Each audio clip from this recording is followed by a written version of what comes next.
I welcome all the faculties, delegates, expert guests, and our Central AHA chairpersons, Gujarat AHA chairperson, and expert guest, namely Dr. M.K.C. Nair, Dr. Preeti Galgali, madam.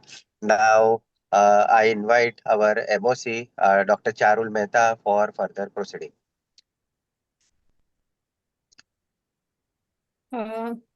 So good evening and welcome all of you. Just a minute for me to share the presentation for So, welcoming madam, our before that, esteemed. Yes. ah, Ha ha yes, madam, ha. go ahead. Okay. So I invite our GAHA chairperson for the current year, Dr. Snehal Shirolawala ma'am, to give a welcoming speech. Over to you, Snehal ma'am. Thank you, Charul.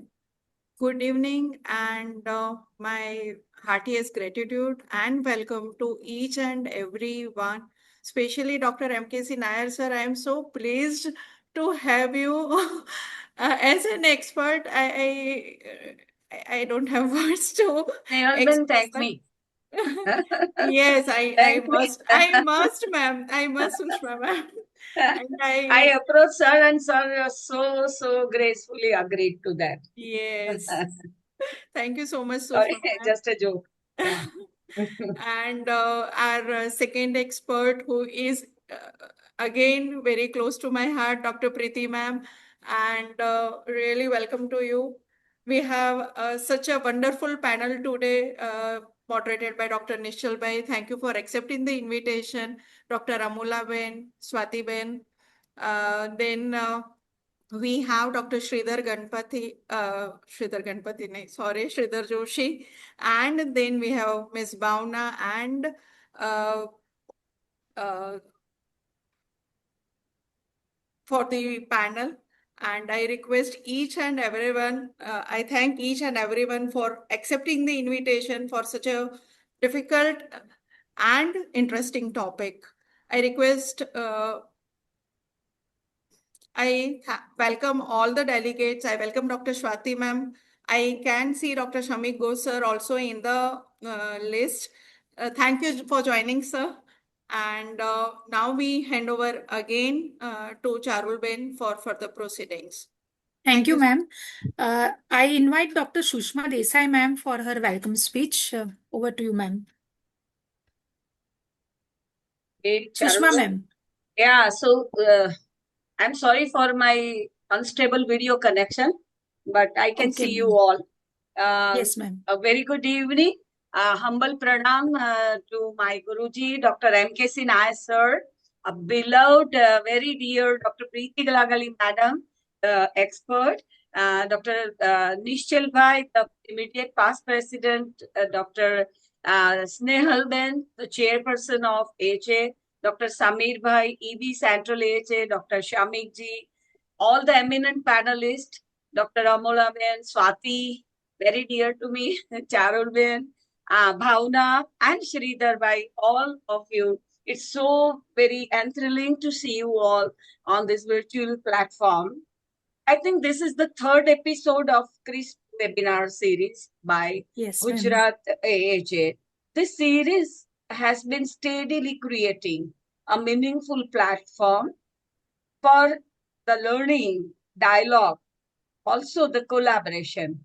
And if we talk about today's topic, it's both timely and deeply significant.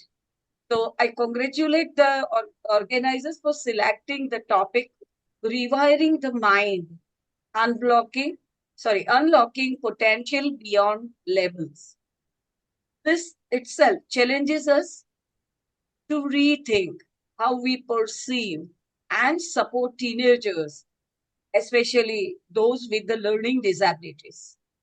Label, very rightly said, often limits, but understanding empowers. And it is our collective responsibilities as professionals to move beyond definitions and focus on possibilities. So without taking much time, I look forward to the very enriching webinar today. And I congratulate once again to team Gujarat AHA. Thank you so much for giving me an opportunity. Thank you, ma'am, for your kind and inspiring words. Before we move ahead for our official webinar session, we are thrilled to have an small brief inaugural for release of front page and index of our bulletin by GAHA. And for that, I would request Dr. Bhupendra Kapadia and all our dignitaries who have joined online to unfold the or release the front page and index of bulletin. Dr. Snehal, ma'am, are you going to share it? Or I shall do it? I'll share it, no problem. Yes, ma'am. Immense pleasure and our today, namely Dr. K. sir. Excuse me, Bhupendra bhai, your voice is breaking. Let me switch off my video. So I think now I must be hello, audible. Yes. So it gives me a great pleasure and pride to invite all our dignitaries for launching of our very first release of our first episode of Bulletin, namely Ubuntu. I invite our dignitaries, namely Dr. MKC Nair sir, then Dr. Sushma Desai madam, Dr. Preeti Galagali madam, Dr. Samir Shah sahib, Dr. Shamik Ghosh sahib, to please release the first issue of our Gujarat AHA official bulletin called Ubuntu. Madam, please share PPT. Snehal, madam. Yes, sure.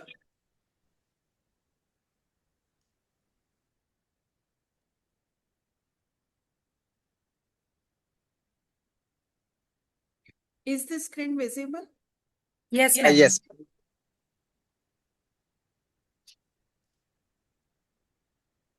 Your tomorrow enabling the internet possible to go for the all.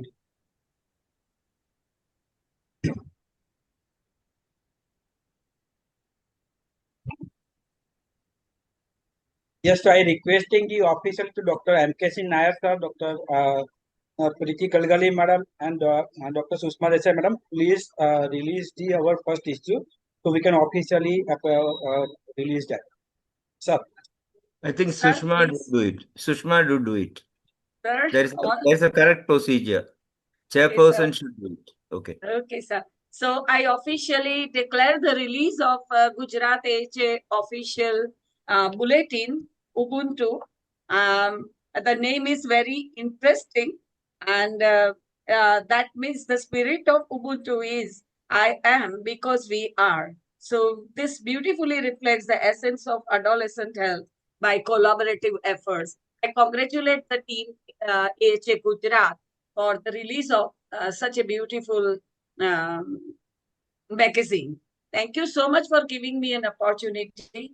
And I invite both Dr. MKC Nair first and Dr. Preeti Glagali then to please release the things. Thank you so much.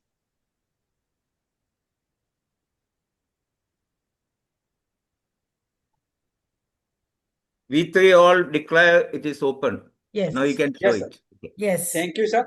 And so it's a really a great pleasure that with the opening of that Ubuntu, we having a more than 14 articles, and that will be all the covering all the aspect of the adolescent health, namely the building the self-esteem, thoughts, journaling, life skill are essential prescription from the Facebook page to defining my calling. I sees what the brain knows, the digital double-edged sword, adolescent immunization, sexual and reproductive health, and between the emotion and control, the developing adolescent health. And lastly, we are also having a one quiz also. So such a great articles are there, and we are very soon releasing it officially on digital platform and digital what's all groups also very soon. Thank you, sir, for the and Pushpa madam for that. And I requesting each and everyone to officially follow the our Facebook page and Instagram that is created for specifically with the Gujarat State Grant activity. Thanks a lot. So much. Thank you. Congratulations to team Gujarat AHA. Thank you so much. It was really very thrilling to see the launching of the Ubuntu, and the name is also very appropriate.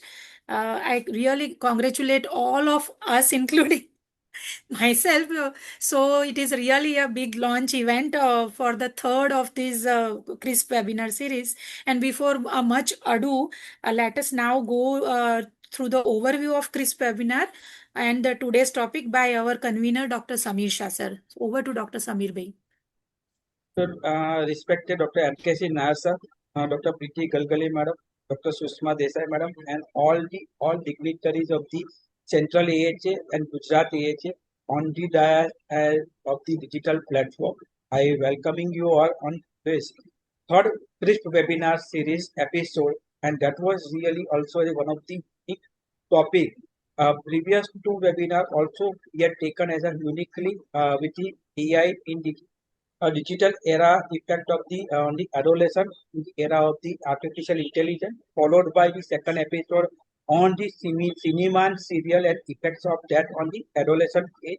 And now we are again coming with some unique topic of today, that is the writing the mind, unlocking the potential beyond the labor, learning disability in teenagers.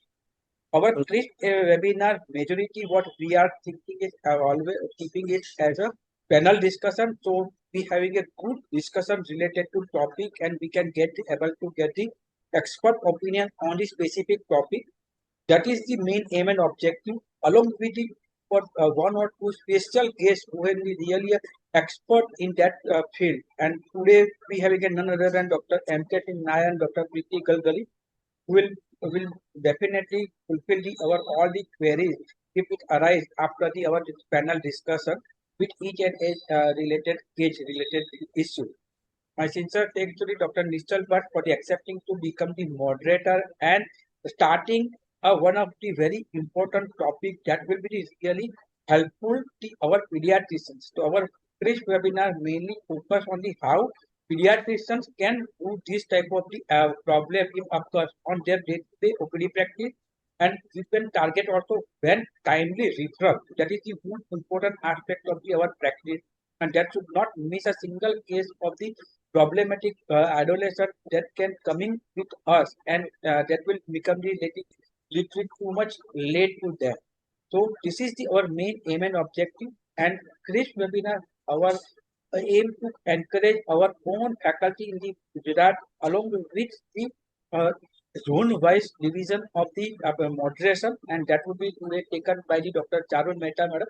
So my sincere thanks to the Ahmedabad Zone Group and Dr. Charul Mehta for the accepting the invitation. Over to you again, Charul ma'am, for the further proceeding. Thank you. Thank you, Dr. Samir Bhai, for a very crisp introduction to CRISP webinar. And now, before we move ahead for our actual session, it is my honor to introduce all our dignitaries who are giving their valuable time for the entire webinar. And just a few seconds so that I share my introduction of our respected dignitaries. Is it visible? Yeah, it is visible. Just do, yeah, perfect. Yeah. Okay. So I am equally thrilled, just like Snehal ma'am and Swati ma'am and all were saying that we are so happy and so honored to have respected Dr. M.K.C. Nair sir with us. Uh, uh, Obviously, the crowd who is dealing with adolescents require no introduction of sir, but I would be really honored to share few of his accomplishment and few of his positions which he has been very instrumental behind the adolescent healthcare. And sir is presently director of NIMS Spectrum CDRC. He has been founder director of CDC Kerala from 1987 to 2014, and he is also a governing body member of CDC Kerala. He is Professor Emeritus in Developmental Behavioral Pediatrics, CDC Kerala, and formerly Vice Chancellor and Emeritus Professor Research at KUHS. He has been National President of IAP in 2004, India Clan in 2008 to 9, and NNF from 2011 to 2012. He has more than 217 international and national research Madam, publications enough. in his Madam, name. enough. They can Yes, read it. Yeah, sir. enough. Let's not spend Oh, time. Let's not spend time. okay. Enough. Yes, definitely. Up to 5 lines is okay. Yes, sir. We are really honored to have with you, with us, and we would seek many of your advice and expert comments from the session. So moving ahead, our next faculty, Dr. Preeti Galagali ma'am. Again, ma'am is a consultant adolescent health specialist. She is very been generous writing only this line. But ma'am, I'm really honored to introduce you. You are director of Bengaluru Adolescent Care and Counseling Center, Vice President of South Asia for the year 2025 to 28, and chairperson policy committee for the same year. Ma'am is associate editor for clinical child psychology and psychiatry and member of many working committees like the WHO technical committee, adolescent health committee, nomination, vaccination, youth engagement, and she has also authored many scientific publications, many more talks, and more than 2,500 community talks. So we are really honored to have with us Dr. Preeti Galagali ma'am. I welcome you, ma'am. Dr. Nishchal Bhai, he is from very own our AOP family, but he is very much instrumental behind adolescent healthcare, and he is creator of Parentins, a workshop for parents and teenagers. He conceptualized Everlasting Happiness workshop, and he is currently president. Immediate chairperson. Currently immediate chairperson Gujarat Adolescent Health Academy, and he has taken part as faculty in many state, national, and international conferences, and he readily accepted my invitation to moderate this session. Thank you so much, Dr. Nishchal Bhai. Thank you. Moving ahead to our expert panelist, Dr. Amola Madam. She is from also our city, and she is currently chairperson for GDBP chapter IAP for the current year and the next year. And she has authored many chapters in textbook of growth, development, and behavior pediatrics. She has been academic editor and author in IAP Coffee Sips. She is also holding many key positions in our academy, Adolescent Health Academy, and having research into her name. She has a lot of work towards developmental delay and behavioral pediatrics. So we would really look forward for your expert inputs. Thank you, Amula Ben. Dr. Sridhar Joshi is consultant pediatric neurologist, Helios Child Neurology Center, Vadodara, Gujarat, and he is DM pediatric neurology from CMC Vellore, and he has been assistant professor there and many multiple paper and poster presentations in international and national conferences to his name. I welcome Dr. Sridhar Joshi. Thank you for accepting our invitation. Dr. Swati Vinchukar, ma'am, is neonatal intensivist for 12 years and holds PG diploma in medico-legal systems as well as developmental neurology. She is founder director of Urja Childhood Development Center, which is now Sadbhav Child Development Foundation. She is active member in academic and social activities in SPACT and contributor for national guidelines, particularly specific learning disability. So we would be really honored to listen from you, ma'am. Thank you for accepting our invitation. Dr. Bhavna Raja is an experienced clinical psychologist and psychotherapist with over 15 years of professional experience. She has received extensive training in psychodynamic psychotherapy, working with therapeutic approaches. And throughout her career, she has worked across clinical practice, public mental health initiatives, and she has also worked with a mental health program under the Gujarat Police, providing psychological support to them.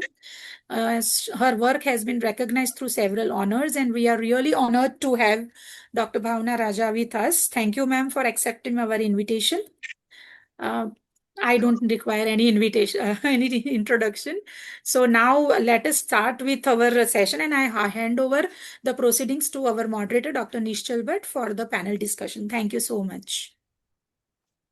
Thank you, Dr. Charu, for the introduction. I really am thankful for Gujarat AHA to giving me this opportunity to moderate a very important session.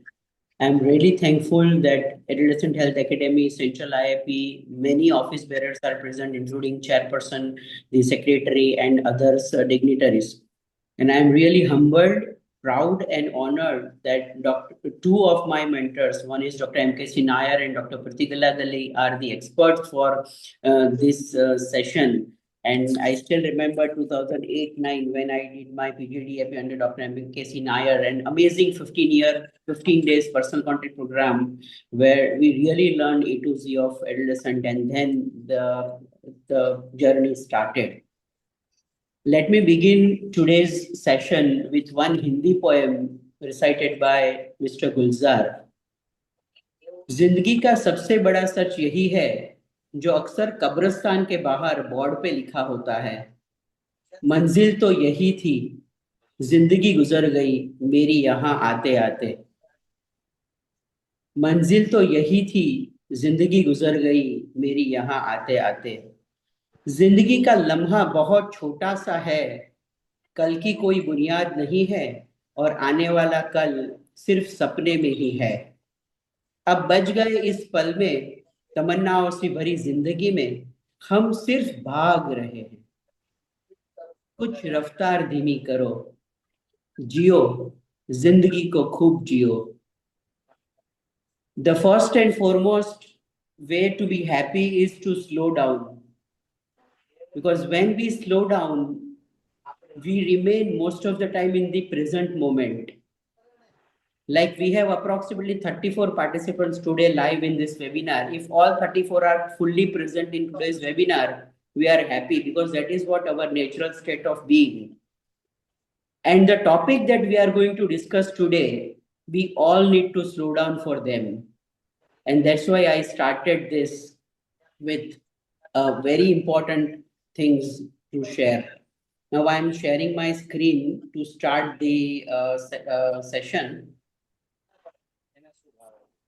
Is my things visible? Yes. Yeah. So life is like a combination lock. Our job is to find the right numbers in the right order so we can have anything we want. And if we did all the things we are capable of doing, we would literally astound ourselves. Thomas Edison. Both these people, Brian Tracy and Thomas Edison, were, when they were child, were suffering from the topic that we are going to discuss. Every master was once a beginner, every pro started as an amateur, and every icon began as unknown. And you want to know the difference between a master and a beginner. The master has failed more times than beginner has ever tried.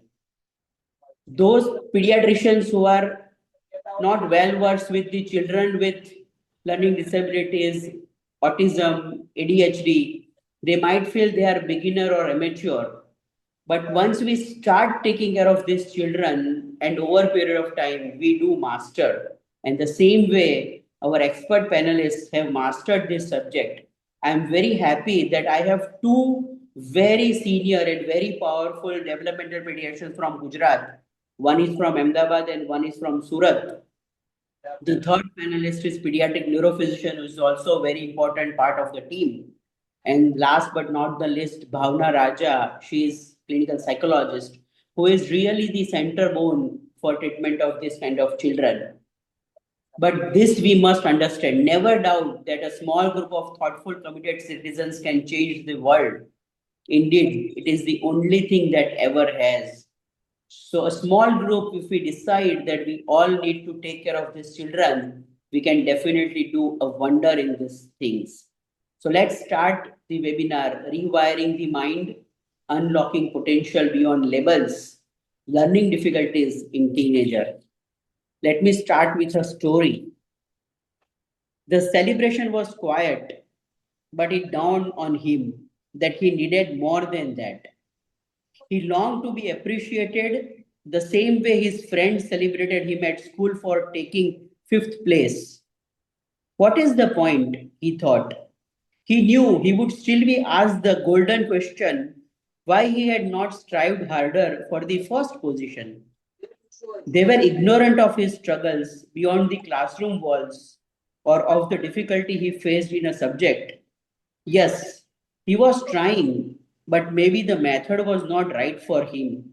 Maybe he just needed a safe place, a place free from discrimination, where his voice could be heard and where his tears would not fall in vain. Perhaps the fault was not his. He was he was simply a dependent lad doing what he had to do. Yet, while the best performing students were called on and praised for their brilliance, he was overlooked, dismissed as a dullard. No one stopped to ask if he might have a learning difficulty, if he learned best through another pattern, or if he simply needed more time to process information. Instead, they gave up on him, and in time, he accepted the label they imposed on him dependent led, dullard, not capable of more, lazy, and stupid. So, this is a very typical story of a child with learning disability. And we all know these two movies, Koi Mil Gaya and Tare Zameen Par. But when they have someone to take care of them, like Jadoo, as well as a teacher who understands the child, they do wonders, and that we have definitely experienced. So, what is learning disability? Learning disability is a disorder in one or more of the basic psychological process involved in understanding or in using language spoken or written that may manifest itself. Dr. Rajesh Parikh, can you mute yourself? Dr. Rajesh Parikh?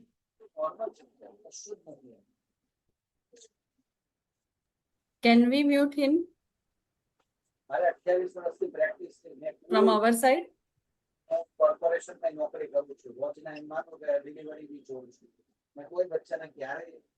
I think someone need to call him because he's I'll call him. I'll call him. I'm calling him. I'm calling him. okay.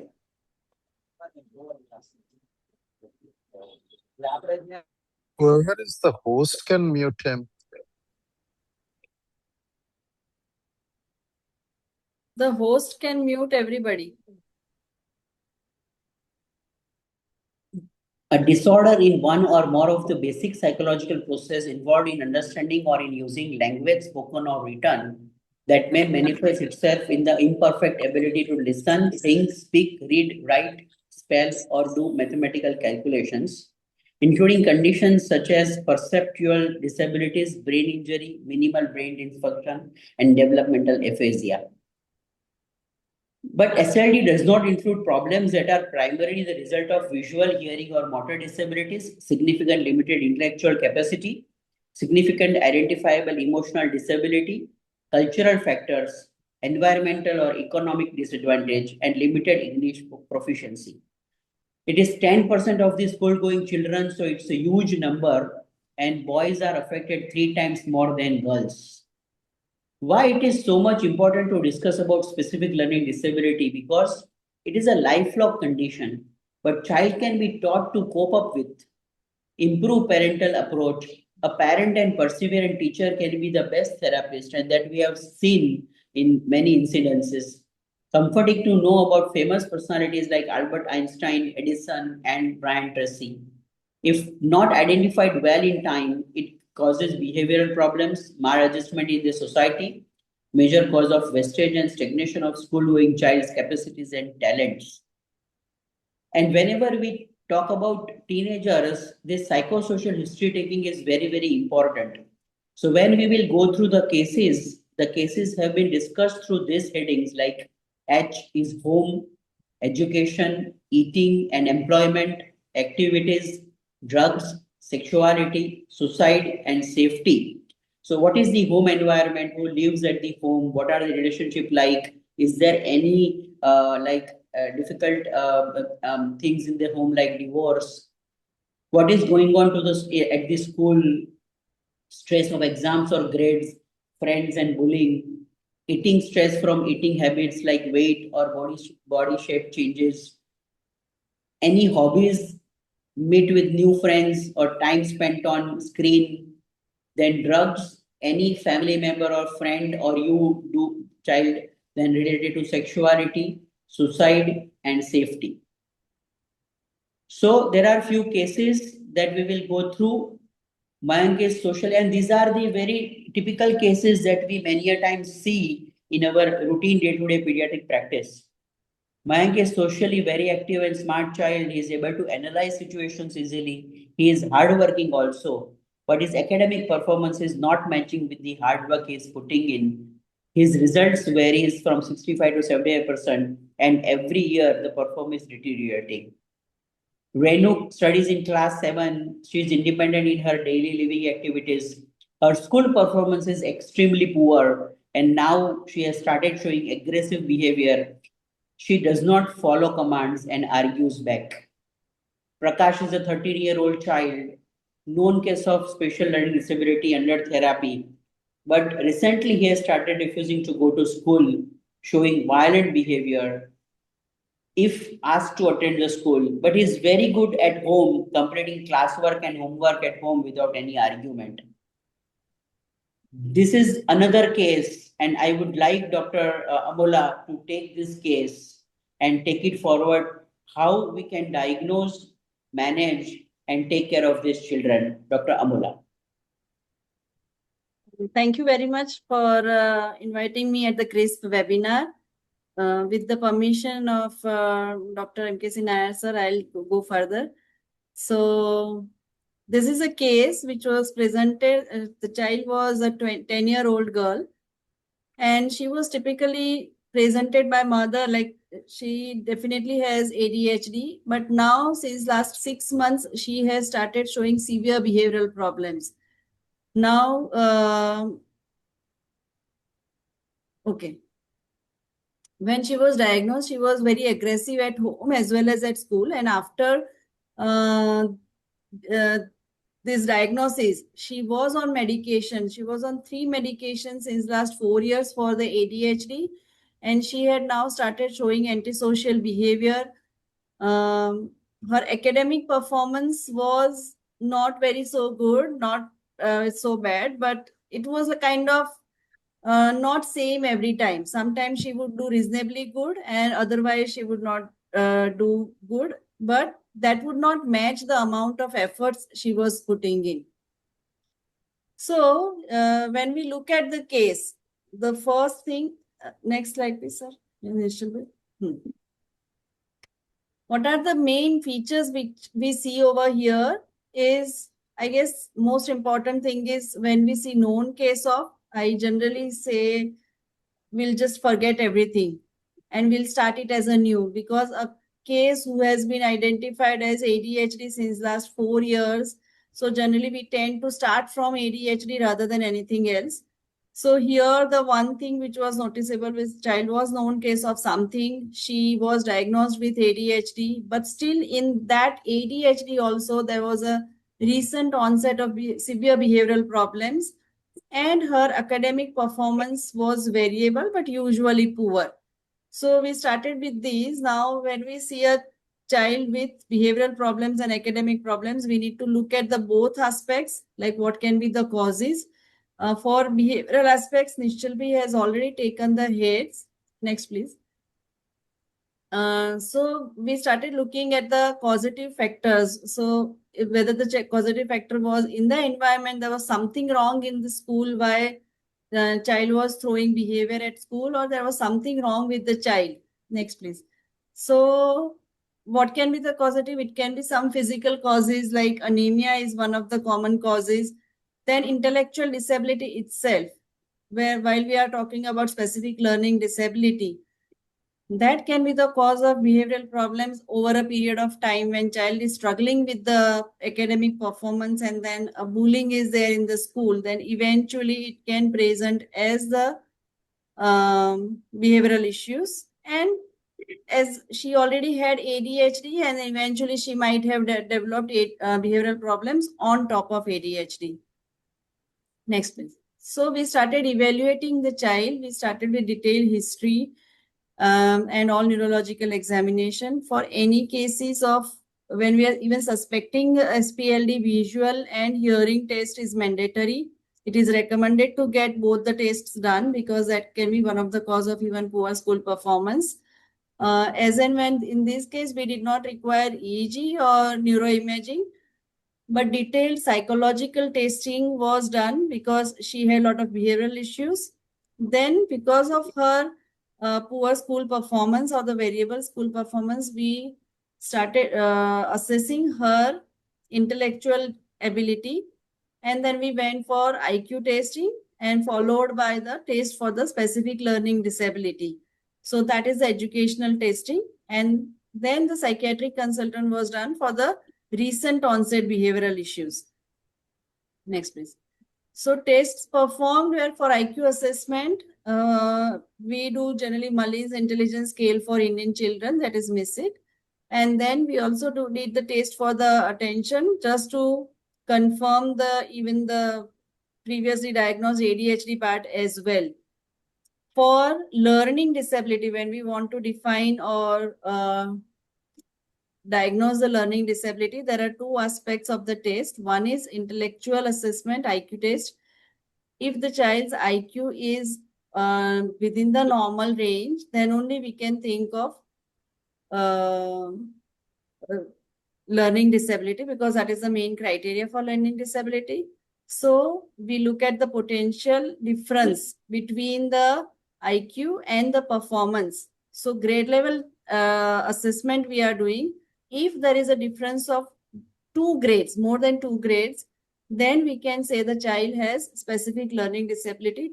For example, if the child's the grade level is, say, child is able to learn up to 2nd grade of the curriculum, but child's IQ is equivalent to 4th grade, then we can say that there is a discrepancy of 2 grades and child might have learning disability. So for that, we use Nimhan scale for learning disability and other blood tests to rule out the associated medical conditions were done. Next, please.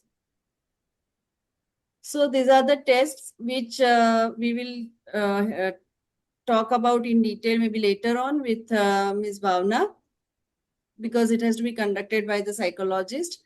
Now we are also looking for the causative factors in the environment like deprived home environment or educational background of the parents. If parents are able to even understand the learning disability of the child, then sometimes there are severe, like parents are having high expectations which can lead to severe behavioral problems in child. Then again, the medium of study is different and then it is difficult for child to learn. And then for learning strategies, this is very important. Sometimes even though child with learning disability well diagnosed are not able to learn because of the faulty teaching techniques. Next, please. So how do they present? Generally, child with learning disability, all of them do not present with poor school performance. They might even present with simple parental stress or anxiety. Then refusal to go to school is again a very common cause of presentation, and behavioral problems like hyperactivity, deteriorating behavior in previously diagnosed, or severe tantrums and aggression. Next, please. Now, how do we diagnose? Now, diagnosis take a lot of time. As a pediatrician in our office practice, it is very difficult to diagnose. So it is better to have some screening tool, like we have specific learning disability screening tool. So, or else we can have few red flags, like as we know that learning disability, there are 3 types. One is reading difficulties, writing difficulty, and mathematical dyscalculia, dysgraphia, dyslexia. So if we have that basic thing in our mind, then it is easy for us to look for all those red flags. And when we see red flags, we can refer the child for the detailed assessment. So in next, please. The reading errors are very common when we ask them to read. Generally, like they omit a letter, like instead of belt, they read bat, or instead of went, they read wet, or even they can add a letter. So generally adding or omitting a letter represents like whatever the word they have in their mind, they immediately speak out that word. Or they substitute one letter for the another, like house for home or guest for guest. Next, please. Then there can be a confusion about the alphabet, like they read B for D. This is very common, U for N, W for M. Or even they can read reversely, like on, no, was, so. Next, please. They commonly mispronounce word and they use it like interchangeably, like animal as aminal or hospital, hospital. Now, what is the point of reading error is because there are a lot of reading errors, the outcome is the comprehension is also poor because once they don't read the word properly, the meaning changes and that makes it very difficult. Now, common writing errors. Next, please. So this was a one example where we had asked a child to read. Next, please. I don't have video of this right now, but okay. So we'll go with the difficulties in the writing. The writing part, I generally divide it in few things. Like one is problem with handwriting. As you can see that the handwritings are very clumsy. There is no spacing proper. The font size is different. Even the same type of letter is written differently in the whole this thing. The cursive writing is not good. The punctuation mark is not there. So this is a problem with handwriting. Next, please. Then we can have, yes, next. Then we can have difficulty in writing in terms of expressive writing. So when we ask them to write something about, say if I offer them a car and write 5 words about 5 sentences about that, then it's very difficult for them to remember correct word or they cannot write the idea in. So if you ask them orally, they can say the whole idea or something, but they cannot write the whole idea. There is a spelling error, grammatical errors. Next, please. This is a sample example of when I had asked the child to write about car. So he wrote 2 sentences about car. Then he said, one hot summer morning, if I went to the forest in the car. So the whole topic also got changed. Right? Next, please.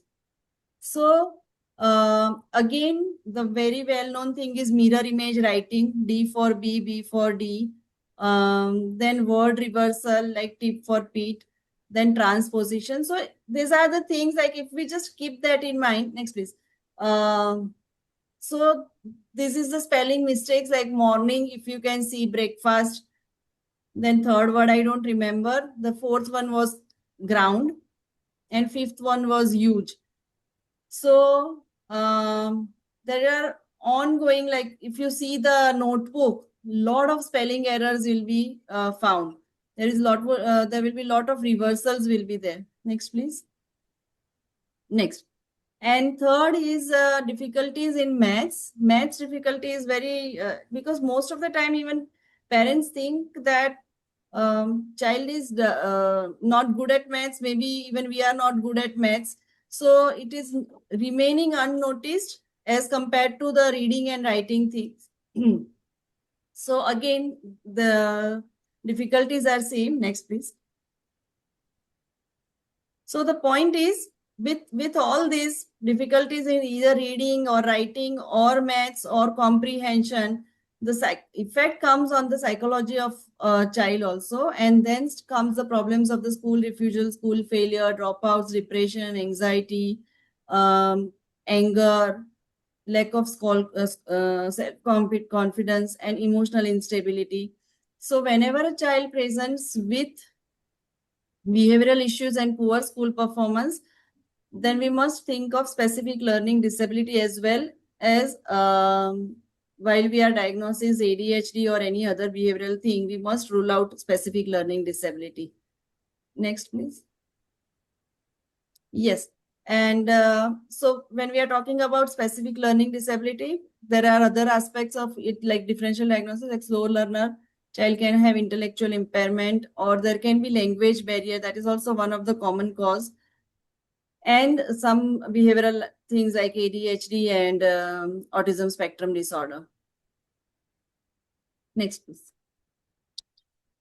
Yeah, so it was very well covered by Dr. Amola about how a child presents to you in your office practice. Many a times it is parental anxiety, stress.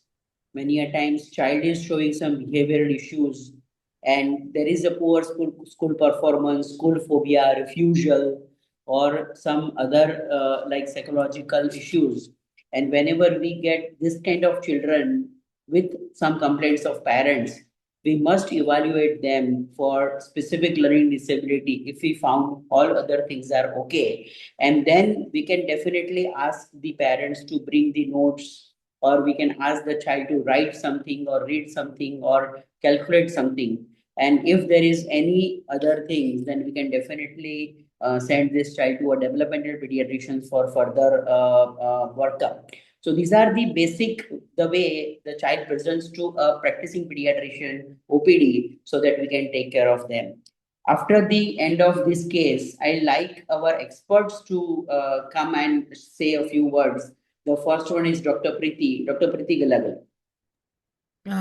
Thank you, Nishchal.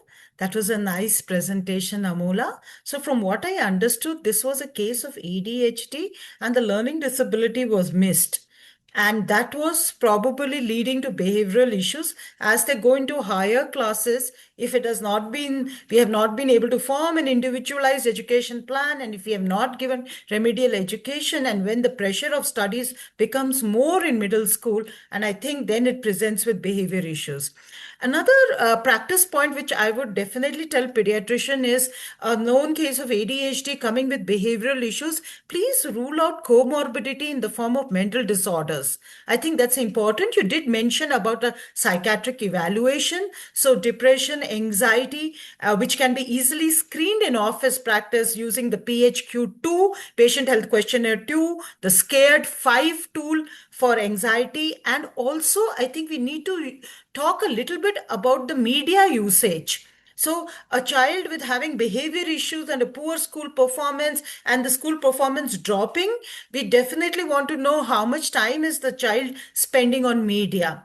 And as far as an approach goes to management, I think there are certain basics which we pediatricians can do very easily. That is encouraging a healthy lifestyle, ensuring balanced nutrition, exercise for at least 60 minutes, sleep for 8 to 9 hours, healthy media usage, and encourage them spiritual or religious practices that they follow. I think this much is the basic which we can do. Second thing is to evaluate the family and look for, the nurturing family environment is extremely important. If you can easily pick up sometimes mental disorders in the parents, stresses in the parents, marital discord, and these also need to be taken care of. So again, I'm talking from a very much a practical kind of view. The third thing which we can easily do is study skills. Not teaching them study skills is something which we can do, or giving them a handout. And if somebody is interested, please write to me. I'll be happy to share my handout which I give to all the children who are having issues related to studies, irrespective of whether they have a learning disability or not. I think picking it up early is the key. That is extremely important. Here we had ADHD, but another few flag signs are delayed speech. We often think of autism, we often think of deafness, but learning disability also is one of the differential. Also, if there's a difficulty in motor movement, especially the persistent of asymmetric tonic reflex. So we have to be very, very careful. Children who are clumsy, I'm talking about very early, in the early phases, we have to closely follow up these, put them for remedial education at the earliest, because as it is known, the earlier the better. Of course, evaluate the psychoeducational evaluation. Depending on that, see, do we think for accommodations in the various boards? Do we think of giving them a disability certificate? Do we think of further, thinking of putting them in NIOS, that is National Institute of Open Schooling? So these are some of the steps that we follow as a practicing pediatrician. And always remember, it's a multidisciplinary approach. We need to partner with the psychologist, with the psychiatrist, with the developmental pediatrician. And always remember, you as pediatrician are in the center and you are in charge, and you are the one who's going to take all decisions, because the parents and the children love you the most and trust you the most. Absolutely. Amazing, Dr. Preeti. You have really summarized the things and what a practicing pediatrician can do in his office practice. You have really summarized it very, very well. Thank you so much. And now I request Dr. MKC Nair, sir, to give his words of wisdom. Dr. Sir.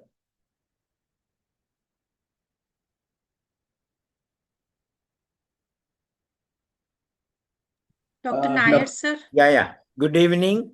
I think I was listening to word by word the presentation and the comment by Preeti, which was excellent, very pervasive, covering every aspect. What I would like to say is little deviant concept. First, I would like to congratulate the Gujarat AHA for doing this. My memories go back to 30 years, 35, 30 years ago when I went to Baroda. With the Baroda pediatrician, we had gone to 8 to 10 schools to introduce family life education. I was just thinking from there, we have changed, so much we have grown from those early days. So that is first thing I would say. Second, when you talk about learning disability, this one, when you have one learning disability on one extreme end, 8 or 9 normal on the other end, we often forget about in between whole lot of. Can you label them, as gospel truth? It is learning disability. No. But do they have learning problems? Yes, they have. Do they have other issues like ADHD? You may not be able to diagnose complete. I think Preeti was referring to that. You need to rule out all these things.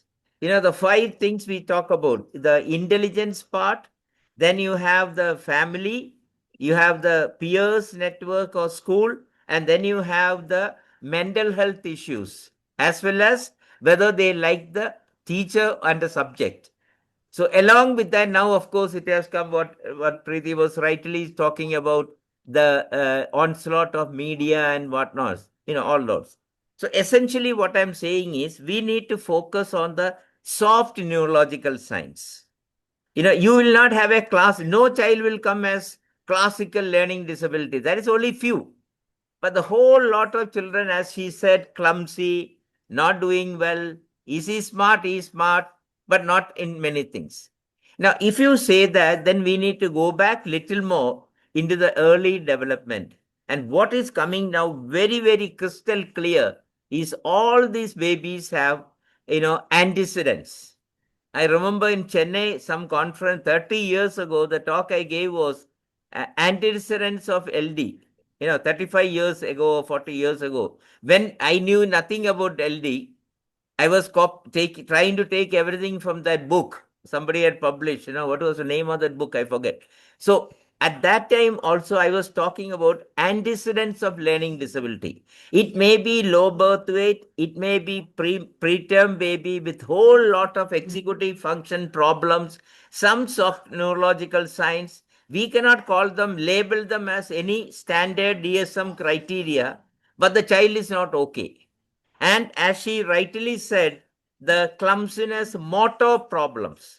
There are a whole lot of literature now on motor problems, particularly, the fine motor problems, etc. So that is something we should look at. One more thing, if I say, let's have one more point.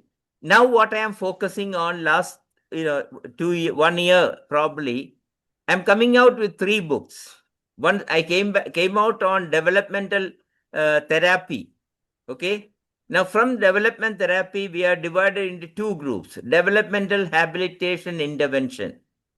Habilitation intervention. Now, the whole thing is going into intervention, not therapy. The second one is parent mediated intervention. You will have all this. One is released, the other two will be released in 1 or 2 months. What I am focusing on, what the mother can do, what the teacher can do, what the family can do, not what the therapist can do. I think we are not happy with the way things are going now. Parents running from pillar to post to make a diagnosis and then go for therapy. Okay, spending huge amount of money and traveling, particularly in Bangalore, if you look at, or Mumbai, from one end of the city to other end. We should be able to give early intervention for any of this problem without labeling. I give an example for that. Previously, we used to call about depression. Now we only call depressive symptoms. Nobody want to label as depression unless you need drugs or something like that. So these children, we had done an experiment giving intervention to the whole class, not to the children. And everybody had benefit. Even the normal children had benefited. And that has been published. Something like that, we are going the right direction. And there should be developmental habilitation interventionists. And we are already have 2 batches of children trained for that, and they are doing wonderful job. So any NDD, particularly learning disability, let's not give it to only the special educators, not only to the psychologists, not only to the other people. Let us own it up. My fellows in developmental pediatrics, I say, if you are not good at it, don't talk about it. You take experts. If I have a neuro problem come, definitely I will ask the opinion of a neurologist. But that is opinion. But the neurologist is not managing it. I am managing it. Similarly, this you should take the expertise of all these people. We should not belittle anybody. Their expertise is expertise. But they are not the one who to manage it every day. It's a developmental pediatrician, adolescent pediatrician to manage. That's all the comment I have. Thank you. Thank you so much, Dr. M.K. Nair, sir. Now we will move to the second case, and the second case is 13 years old boy Nishant. And I would request our second panelist, Dr. Swati Vinchurkar, to go ahead and take this case forward. Thank you very much, Nishal. And once again, thank you to Gujarat AHA and all my colleagues and my senior experts present here. So before I start this case, I would definitely, definitely reiterate what Sir and Madam were talking about early intervention. When the ECD framework, nurturing care framework mentions early learning, I think we need to catch that point for all pediatricians. As general pediatricians, what presenting complaints you might get from the parents first is that my child, is 5 years old and I've already started tuition classes because he's not writing very well. Unfortunately, in our curriculum system, writing comes too early and we start counting it as a problem too early on, while the social emotional learning expectation comes very late. And this messes up with the child's overall learning process. The second scenario that you will get is that the child, who is like between grade 1 to 3 is having some difficulty in learning. So we are not rushing to label a child with learning disability, but any red flag that the child in a classroom of 20 to 40 children, where all the other children are managing to cope up and this child is not able to learn in the same way, that is a red flag. So yes, the child doesn't need more tuitions or more remediation, but the child will not also be helped with wait and watch. We need to start identifying if the child is having some learning disabilities and start working on it. And this is where my second case comes in. This is a 13-year-old boy. We have changed his name to Dishan. He presented to us, he was referred from the school because he had tried to stab his friend with a compass pointer in the thigh. And this was just after a few days that there was a very, very serious incident in a school in Ahmedabad, where a child was stabbed by his classmate.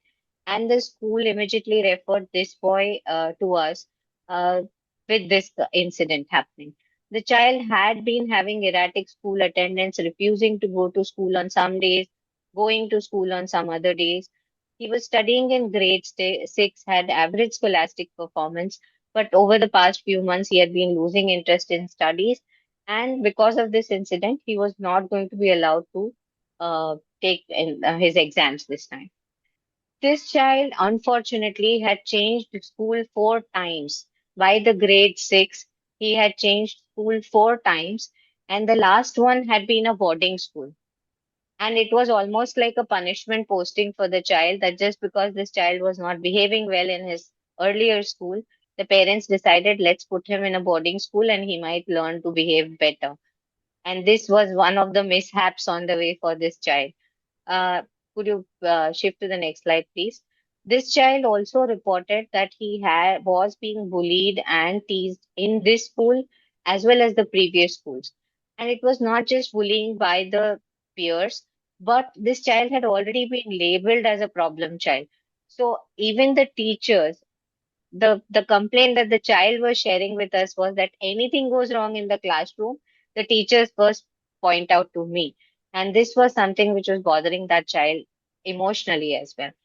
Taking a further history, this child was on the head's protocol. He was a second born of non-consanguineous parents. The elder sister had no learning difficulties, but their relationship was quite problematic. So when we were having a family discussion, and this sister kept, labeling him, uh, calling him names in front of the therapist. So there was a problem in the sibling relationship. The father was working abroad, and when we tried to do an online counseling for this family, the father attended it for some 10 minutes or something, and then he just left saying that he was not really interested. This was not going to work. So there was a lot of emotional detachment from the father's end also here. The mother was on another extreme end of being very anxious because she had left her job to take care of these kids. And she had been a teacher herself. So it was kind of, challenging her skills as a teacher as well as a mother. And there was a lot of domestic discord going on. There was no significant past history medically that we could ascertain which could lead to any, learning difficulties. The dietary pattern was suggestive of frequent intake of, snacks and junks in general. The sleep schedule again was very erratic. Screen time was almost 4 to 5 hours. And this had come to be because the mother had given up. She could not manage the child's behaviors at home, and she was using the screen as a time out for herself more than just the child. There could possibly have been history of exposure to pornography, but this could never be confirmed in detail. So, next, please. Could I have the next slide, please? Yes. So when Yeah, we absolutely. went ahead with the psychoeducational testing, so I'm just going to give you an overview for this because Bhavna will be able to define it much better. But when we did the WISC 4, and I wouldn't say this was a surprise because while we were talking with the kid, we did realize this child had a lot of imagination. The child had a lot of curiosities. The child was able to answer uh, in context very intelligently. So when we did the IQ assessment, it showed that this child had actually got a superior range of intellectual functioning. But when we see the scale scores on all the 4 parameters, the working memory and the other like 2 parameters, the verbal and the perceptual reasoning, there was a difference of more than 10 points. And this is very commonly seen in case of attention deficit disorders and also executive dysfunctions, where the child is not able to perform in spite of a high IQ. This child specifically, because there had been risk-taking behaviors or this child had been physically very hurtful towards his peers, we were also putting him on monitoring for conduct disorders. But this is where we started to now rethink what all could have been done right in the early years. This child came to us at 13 years, must have seen at least 6 or 7 pediatricians, must have seen changed 4 schools, and had already had assessments done in various forms, had varying levels of counseling being done, and he was still being labeled as a problem child instead of his problem being labeled as what exactly the diagnosis was. And this is where we all sometimes go wrong, is we label the child, we forget about the problems that the child is facing or the challenges that the child is facing. So, can I have the next slide, please? Right. So after doing the basic workup, and yes, like Amola had mentioned, we also did a psychiatric review. We did start with family therapy. So the targets that we set for this child was first maintaining the school attendance and then working on the academic performance. The social emotional regulation was going to be the biggest challenge for the child as well as for the family, because after a couple of sessions with family therapy, we realized that that was really an uphill task. But over the last, I would say, 6 months now that we have worked with the child and the family, we have at least been able to help the child maintain his school attendance without any major challenging behaviors, without any major school absences, and the child has been able to at least give his final exams successfully. So this, I would say, was a challenge which we could have avoided in the first place, and this child could have really reached his potential. Unlocking the potential of this child was our responsibility in the first place, and we missed doing that in the early years. So if this child with an IQ of 123, we could have helped from the early age onwards, he would have done much, much more than what he could achieve at this point of time. And yes, there will still be some challenges. It's not like magic can be, made and this child is going to stop misbehaving completely.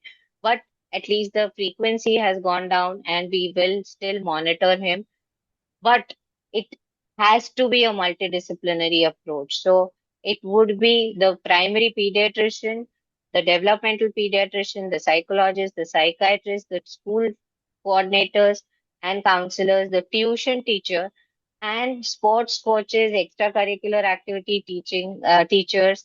All of us together will have to ensure that this child gets the support that the child needs. As far as labeling this child, we are not going to label this child as of now, because we this child already has had a lot of labels put on him. But we are working on his challenges. So, as a general pediatrician, if ever you get a child with behavioral issues or school, it's like a constellation.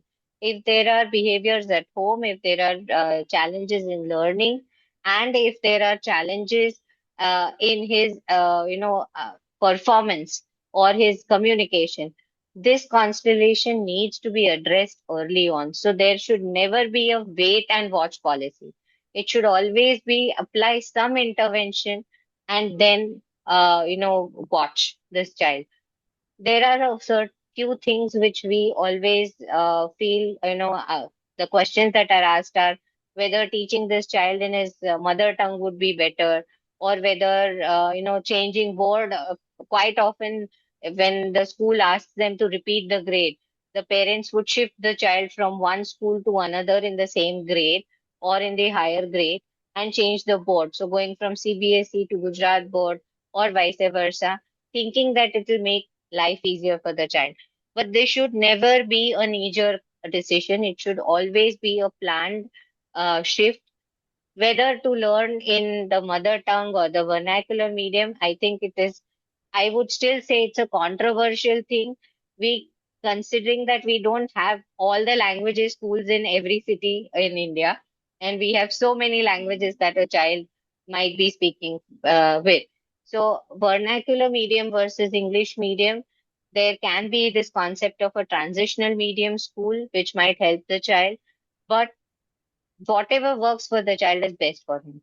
The second thing, I'm taking this opportunity on this platform to request that we keep on asking for disability certificates. If at the national level, if we can request the policymakers to call it an ability assessment report instead of a disability certification, the stigma would get a lot lesser. And the parents might be more willing to, go ahead and get the certifications done. So I think this was the case that we felt was a big challenge from learning problems. And I would hand it over now to Bhavna or the other experts if they would, wish to give us some more pointers on this case. Yeah, I would like to invite Ms. Bhavna to share her experience on this case. Um, Thanks a lot. First of all, I want to thank all of you for making me part of this entire discussion and conversation. And this really feels very inclusive, being part of all these pediatricians and adolescent health experts. So thanks a lot for having me.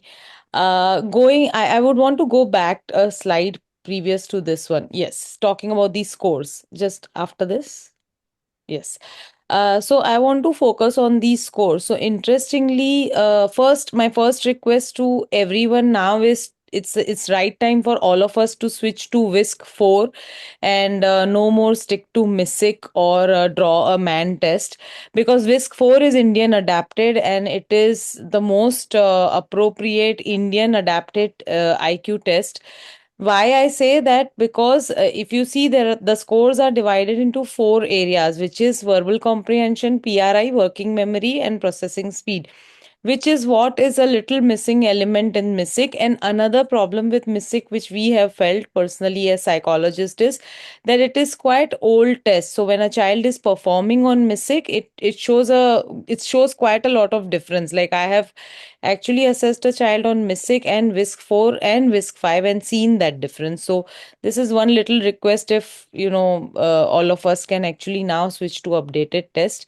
So talking about this child, though there is no major difference between working memory and processing speed, so usually in interpretation, it is said that if there is a major 15-point difference between VCI and PRI, then a child will show symptoms of learning difficulty, which is those typical things that you guys were talking about, reversal of letters or missing a letter while reading or writing, or omission, submission. All these things are very visible in when there is a variation between VCI and PRI. When there is a difference, major variation between WMI and PSI, we see a lot of ADHD symptoms. So this is what is the clinical interpretation of WISC 4, that if there is 15-point difference in these two areas, then classically a child will reflect ADHD symptoms. So whenever you are reading these tests, this marker can be very, very helpful. But in this child, interestingly, we see that there is no major difference between WMI and PSI, yet he is diagnosed ADHD with ODD risk. But he has a major variation between working memory index and perceptual reasoning index, which is not just 15%, but it is almost like a 30-point difference. So this indicates that this child is going to face difficulties in mental manipulation and quick reasoning, and which is what is actually visible in his behavior, because he is not able to regulate himself in difficult situation, because in difficult times he might not be able to immediately shift his mind. So this is what was visible. And while again going in detail of emotional aspects of this child, more than the learning difficulty, it was very clearly visible that child had started losing interest in all his relationships, because he was facing difficult household. He had terrible relation with his sister. His father was not available for him, and his peers had also stopped accepting him. When I first time met this child and I was just sitting with him, the first thing he told me was that अच्छा होता अगर उसकी आंख में ही डाल देता, जब पता था कि स्कूल से निकालने ही वाले हैं. So it would have been better idea if I would have poked that compass in that other child's eye. So that was very, very alarming for me, because more than working on the learning difficulty or academic issues, it was very important to connect with this child's emotional health. So usually I see that whenever these kind of variations are there, child will have, as Dr. Swati mentioned, it's like a constellation. It is not just going to be ADHD or learning difficulty, but the child is going to show a lot of emotional dysregulation, a lot of peer issues, a lot of social unacceptability, and he was practically rejected from most of the places. So, rejected from home, rejected from school. So, that is where I realized that it was very important to first start focusing on his emotional health and help him kind of integrate that aspect and make him feel more acceptable, because though he had difficulties, but it wasn't that he couldn't be part of the society. But if we would not actually help this child, eventually he might start doing things which might actually withdraw him from society. Yeah. So these were the important four areas. So behavior, emotions, IQ, and ADHD. Again, in ADHD, another important element is which me and Dr. Swati personally practice. We do not take intake only from the parent, because parents' vision or parents' version of child might be very different from teacher's version and child himself. A lot of time child feels that he's facing difficulties in certain behaviors or he's not able to regulate himself, but teachers feel otherwise and parents have a different opinion. So ADHD rating, it's ideal if it is taken from all three: environment and then integration of that should be the ideal evaluation. Great, great, great. Thank you so much, Dr. Bhavna. It was really kind of your personal experience of taking care of this child actually from the beginning. Now I request. Nikhil, I'd like to make one comment. Yes, sir. Yeah, Yeah, I'm can you just go back? Can you go back to the previous slide? What she was trying to explain as psychological. I think this is what I was telling. The expert should be used very judiciously. This is a situation where a good, well-trained clinical psychologist's role is very much there. Not don't bother them with all the small things. This is a case where it should be done. Only one comment I want from you, Bhavana. You have done a wonderful job. You have explained it so beautifully. What about the superior range of intellectual functioning? You didn't mention anything about it. At 3, 4 levels they ask. So how it has created problem for the child? We always talk about pre-reading problem, pre-writing problem, all that end we are very comfortable. On the other side, when they have superior, that superior itself create problem for the child. Do you agree? Yes, so I would like to add here, when we say superior range, it also means that the child's mind is working very fast. So obviously, he's going to face difficulty in regulating or slowing down at times when it is needed. So that's where we feel that whenever we see very higher side of the IQ, that also automatically reflects higher processing of some information and missing out on a lot of finer details. So whether it is in learning or day-to-day life. What I wanted to say is, how do you explain this to the parents? They are making him a chuta, not good for nothing, because of the performance in the school. But on his own, he is showing such high intellectual functioning in almost all the areas. How do you use it for counseling the parent that you have a child with all sort of thing? Unfortunately, we are not able to give him the right atmosphere, so he is getting into trouble. So, one thing I always explain parents is that because your child has higher ability, but the classroom is not going to be accommodated according to his ability, he is still going to be learning or reading or writing as per his peers, which are of his own age group. Hence, this child requires little special attention or specific development in certain areas. So, in this case, as we see, his WMI and PSI are 106, but PRI, VCI are 130, 120. So something which is higher cannot be reduced, but something which is average has to also balance with the other two areas. So that's where we need parents' support to kind of substitute those activities in his day-to-day life, where we can work on the average areas to go in the balanced range.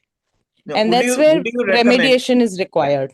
instead of going for routine tuition, would you recommend the child to have little higher order learning?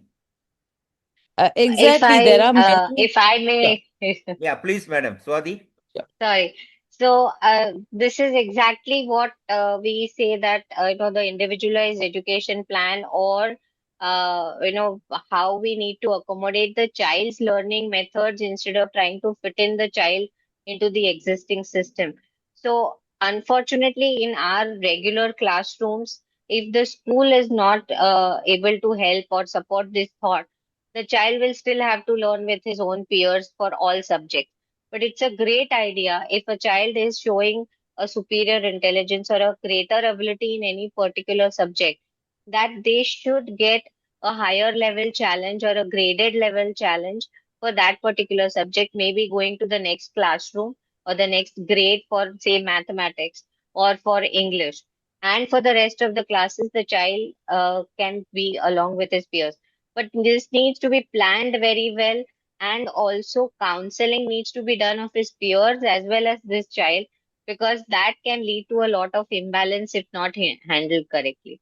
So that's what we do recommend for the younger classes, where some of the younger kids who the teachers are able to accommodate that kind of learning, that a child who is doing better in maths may not continue in grade 1 for that subject, but will go to grade 2 classroom for mathematics and come back for his regular classes. Yeah, yeah. Great, great. So that is an excellent interactions. I'll request Dr. Priti Galagali to give her expert comments. Thank you. I know we're running short of time, but I think this is one case where I would definitely consider medication, because this child is 13-year-old, is having gross issues here. And I would definitely, if I am as a pediatrician quite adept at giving medication, I would definitely use either methylphenidate or atomoxetine. And if We I have am not, started, ma'am. yeah, I think this is definitely a case where we need to start. And I think we actually should have needed to start it earlier at 8 years of age, because that is when we really think of considering medication. And second thing is, as a Yes. pediatrician, I would also look into the snoring aspect. This child may have adenoids, that can be worsening the attention We deficit itself and other issues. So I know this is not a I major mentioned that, contributing ma'am. factor. Yeah, yeah. So we need to look into that Attachment. aspect as well.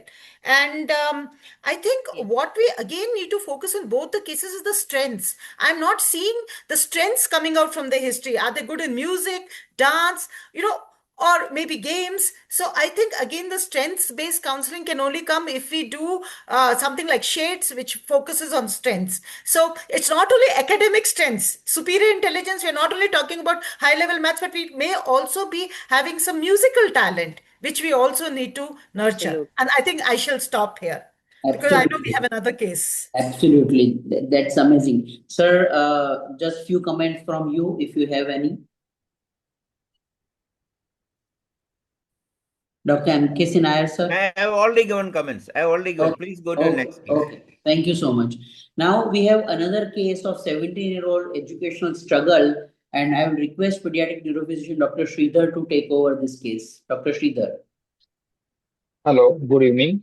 So, yes, final case. So we go from And a we have to 8-year-old to be 13-year-old, a from little faster 13-year-old to 17-year-old. little faster in this case, because we are already above our stipulated time. Thank you. Sure. So 17-year-old boy came all over from Ratlam, which is 250 kilometers from here, with history of not reading, not writing, not paying attention in class, and willing to drop out of the school. So parents came at around 8:30 in the evening and warranted an emergency consultation for this case, because they were just fed up from the child and the taunts from the relatives. So he had difficulty in reading and writing across all three languages, Gujarati, English, and Hindi. And parents told that child tell them that he is not able to read from the blackboard and he cannot understand the print in the textbooks. So they got him checked by 18 ophthalmologists till total till now, and all the ophthalmologists told, "आँख में कुछ नहीं है, the eyes are perfectly normal. Your child is bluffing. He is just lazy, and that's why he is not willing to read and write." So what did parents do? They did the exact things which usually most of them do. They bet him He was manhandled, he was labeled lazy, he was told things, and because of that, he had anger outbursts, temper tantrums, and he would run away. So he was always promoted.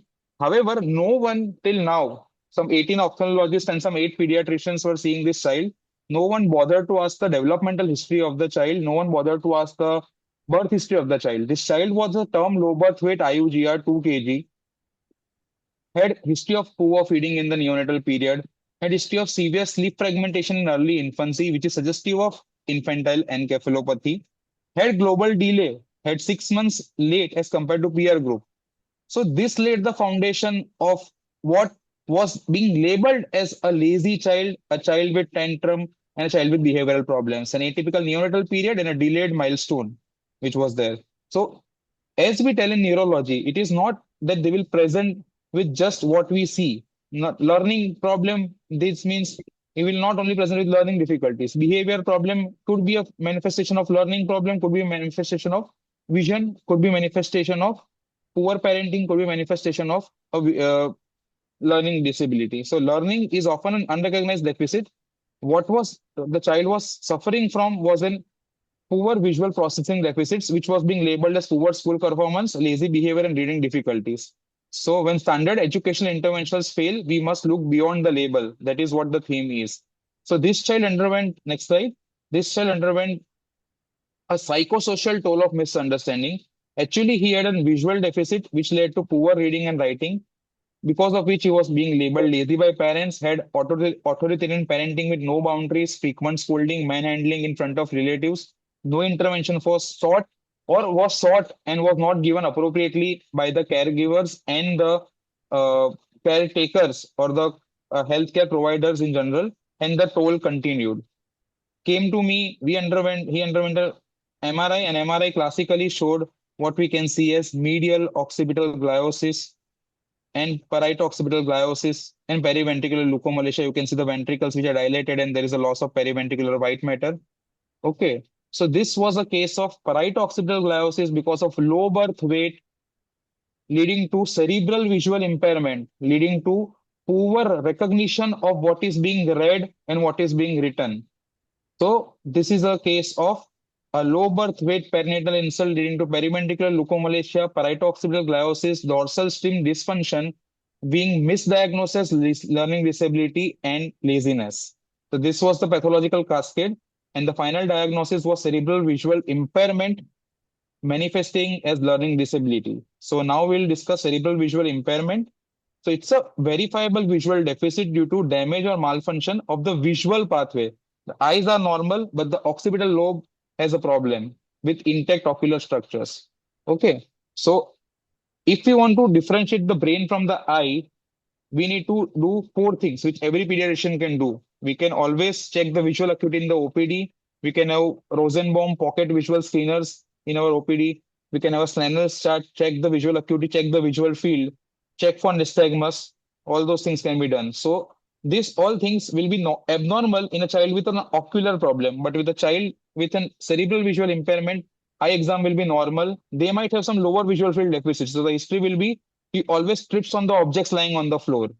He will have optic ataxia. That means visually guided hand movements would be difficult. Going towards the object, he would not be able to do this. And simultagnosia. Simultagnosia means not able to know. Simultagnosia means not able to know what is written simultaneously. A full board. The child is not able to make sense of multiple fonts of the textbook. Okay, so this is simultagnosia, and this was what was captured as a cerebral visual impairment. Cerebral visual impairment is a hidden epidemic, I would say. In a month, I see a child mislabeled as autism because of CVI. Because of CVI, they will have poor eye contacts, they will not mingle with the crowd, labeled autism, label given.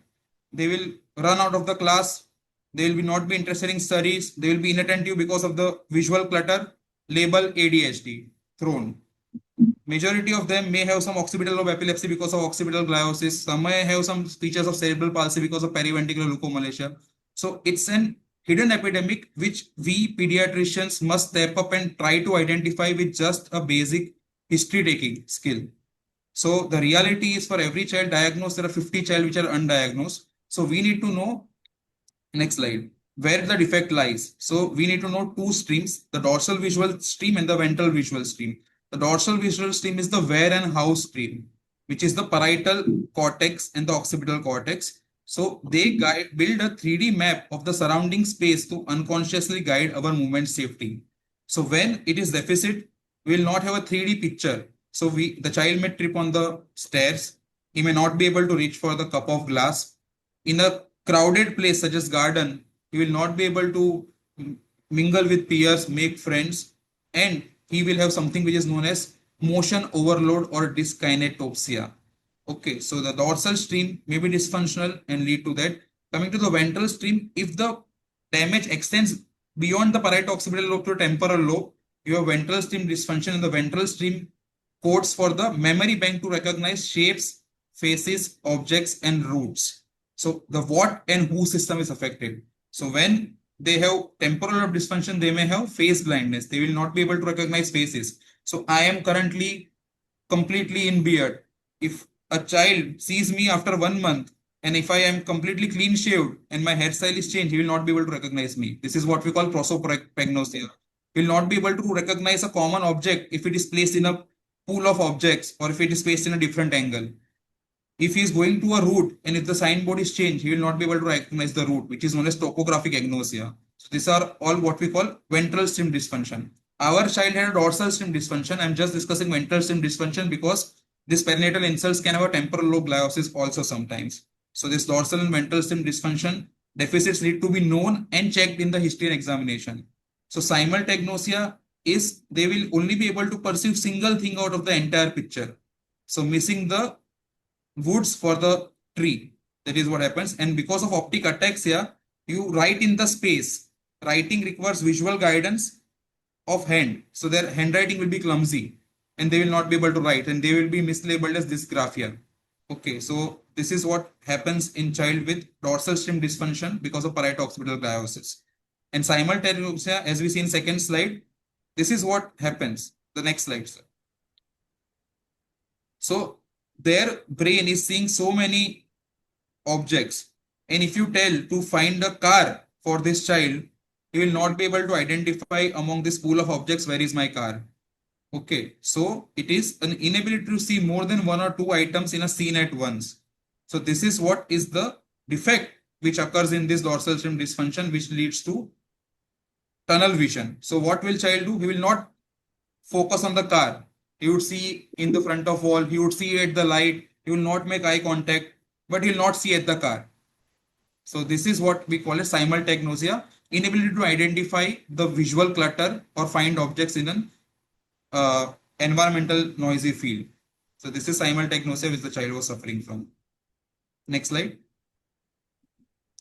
So how do you diagnose? So pediatricians should take a good medical history, identify perinatal risk. If parents tell that there is problem in child's vision, okay, send them to ophthalmologist. But the ophthalmologist tells that the fields are normal, think that it may be a cerebral visual impairment.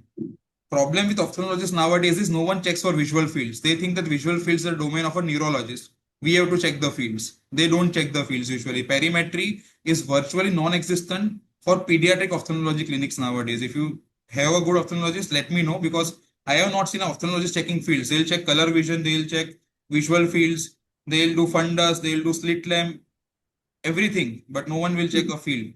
No one will ask the history. Third step is ophthalmologist is normal, send to us. We'll use MRI or evoke potentials to identify the white matter or structural damage. And then we will teach the parents, the child, and the teachers how to rehabilitate, environmentally modify, and adapt the environmental clutter to this child's brain. So in the subsequent slides, we'll see how do we modify the child's environment, that is the management of a CVI. So take the screenshot of these 10 behavioral signatures which a child with cerebral visual impairment shows. They have a color preference, they have a need for movement, they have a visual latency. That means once you ask them a question that get me a car from this pool of toys, they will take 15 to 20 seconds to process the scene. and then they will try to find out. And even if they try to find out, they will not be able to, sometimes because of simultaneously. So they may have processing time which is delayed. So we need to be patient and give them more time. They may be overwhelmed by clutter, noise, or patterns, which is visual complexity, because of which they gaze at the lights. They have atypical reflexes like delayed or absent blink. They ignore new toys. They don't like novelty. If you take them to someone's house or someone's birthday party where they have not been, they will not be comfortable. They'll run out of that birthday party. They have field preferences. They will trip on the objects down the floor. They will be viewing everything in the distance, because when they are viewing in front of them, they have visual clutter and they don't have good recognition of the objects. So these are the behavioral signatures. And now we'll discuss 3 management strategies. The first strategy is taming complexity. So don't keep the room cluttered. Place a monochromatic mat and place a single object on it, and then tell him to get that object. So block the background noise, clear the floor, and control the sensory input. Turn off the TV and background noise. So a child with CVI cannot do 2 things together. He can either look, or he can either listen, or he can either see. Okay, so don't keep multiple stimuli, keep a single stimuli on a monochromatic mat, and he will be able to do it better. So this is the feature of second strategy is make objects seeable. So rather than giving a multi-dimensional object with multiple colors, give a monochromatic object. Rather than putting it in the dark, put the object on a mirror and flash the light on the objects. He'll be able to make better sense of it. They love colors. So rather than giving them a white bland object, tape the objects with yellow or red or black tapes. They'll be able to make a better sense of that object to see them. And the third strategy, which we are going to discuss, is adapting to daily routines. So how to feed them. Serve food in a line, not a pile. So what happens is you put rice, you put vegetable, you put dal, everything together, they'll not be able to make out. Give them a plate which is compartmentalized plate. The concept of compartmentalized plates come over here. A compartment should have dal, one compartment should have vegetable, one compartment should have a roti, one compartment should have rice. Then they'll be able to make the sense of it. Suppose they have visual field defect. If they are not able to see to write, put all the things on the left side, but left side compartmentalized. For mobility, if they are in the shopping mall, if they are going to somewhere new, what we tell them, parent to walk ahead of the child and drag the child with the parent, so that they know that, okay, how my father is going, I have to catch up with the same speed. If they are going alone, then give them a mobility aid to see the lower visual field or to feel the lower visual field, so they do not fall down. If there is a stair which is coming, tell them a stair is coming, so they know that, okay, how much they have to climb up their stair. If they have to go down, tell them we have to go down. So their brain is identifying that, okay, I have to go down, I have to do like this. Okay. And use communication, and always make sure you give a 10 to 15 seconds of pure silence after presenting them to object to accommodate for the delayed visual latency. And these are the management strategies which we should use. And the fourth management strategy, which is there, is if I tell you this is a pen, you see the pen, you listen to my voice, you identify this is a pen. Children with CVI require 3 stimuli.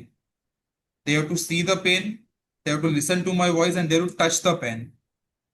If they see, listen, and touch, then they will be able to make it consistently.